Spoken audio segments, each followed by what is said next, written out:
Allô tout le monde, ça fait un bout que j'avais pas publié sur ma chaîne. La dernière vidéo que j'avais fait, je pense que c'était à ma deuxième échographie de contrôle des follicules. Dans le fond, finalement, au total, le mois passé, j'ai eu 4 échographies. Désolé mon chien. J'ai eu 4 échographies pour mes follicules pour essayer de voir si ça allait finalement finir par grossir.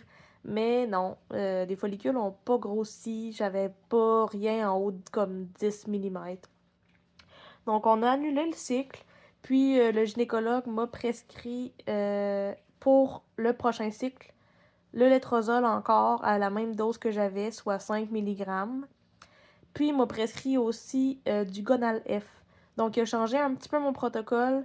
Au lieu de commencer au jour 3, le létrozole, je le commençais au jour 2. Donc, du jour 2 au jour 5. Du jour 2 au jour 6, excusez. Puis ensuite, je commençais le Gonal F à 75 unités par jour, c'est des injections, du jour 5 au jour 8. Donc, j'avais 2 jours de chevauchement entre le létrozole et le Gonal F. Donc, on a annulé le cycle, tout ça.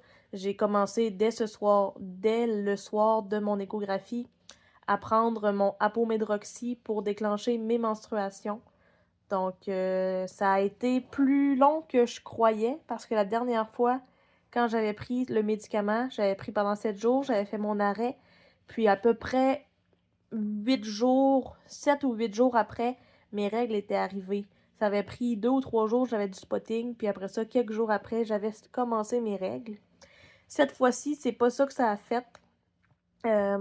J'ai pris mes pilules pendant 7 jours, je les ai arrêtées. Ça a pris environ 8 ou 9 jours avant que j'aille du spotting. Puis après ça, mes vraies règles ont commencé. Donc ça faisait presque 2 semaines que j'avais fait l'arrêt de la médication. Donc je commençais à être découragée un peu. Dans un processus de fertilité, on a toujours peur que ça fonctionne pas. On essaie de rester positif. Mais là, j'étais comme, si j'ai même pas mes règles, comment veux-tu que je commence mon protocole? Je voulais le faire avant Noël, avant que mes collègues prennent des vacances et tout ça. Donc, j'étais vraiment contente quand j'ai commencé à avoir un petit peu de sang. Donc, tout ça pour dire que là, mon deuxième cycle est commencé. J'ai pris mon létrozole pendant mes 5 jours du jour 2 au jour 6. J'ai fait 3 injections pour l'instant. Donc, là, on était au jour 7. J'ai fait mon injection au jour 5, jour 6 et jour 7. Au coucher, 75 unités de Gonal F. Donc, ça me faisait pas peur du tout, moi, là, personnellement, les injections. Je suis quelqu'un qui a beaucoup de tatouages, de piercings, les prises de sang, les vaccins, tout ça, ça me dérange pas. Puis le Gonal F, c'est vraiment une toute petite aiguille. Moi, je préfère le faire dans mon ventre, mon injection.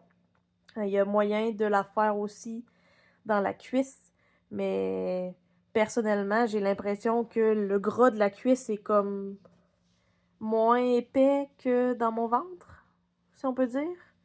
Donc, j'aime mieux le faire dans le ventre. On dirait que je me dis que ça va faire moins mal. Puis, la pharmacienne m'avait dit où le faire dans la cuisse, mais on dirait que j'ai peur de ne pas le faire à bon endroit. Donc, je préfère le faire dans le ventre. Donc, là, c'est ça. On est jour 7.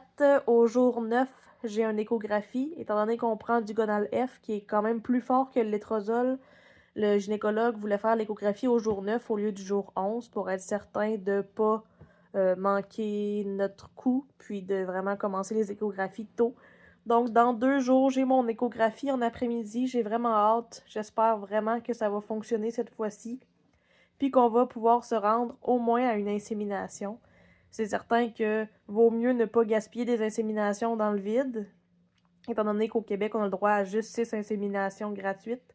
Mais c'était quand même décourageant là, au cycle passé de même pas pouvoir se rendre à une insémination étant donné que j'avais pas de follicule assez gros.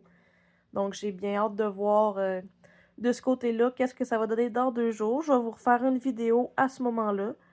Donc voilà, si jamais vous avez des questions, n'hésitez pas. Je vais continuer à partager à propos de mon parcours. Je me dis que ça peut aider au moins une personne qui passe par le même processus. Ben, ce sera déjà ça. Moi, ça m'a vraiment aidé quand j'étais en recherche d'informations à propos du processus. Donc, vous pouvez aussi aller vous abonner à mon compte TikTok, A Queer Baby Adventure. Puis sinon, abonnez-vous à ma chaîne pour des nouvelles sur la situation. Donc, je vous laisse là-dessus. Puis, je vais poster aussi une vidéo dans laquelle j'explique comment j'ai fait mon injection de ce soir. Donc, j'espère que vous allez apprécier. Bonne soirée!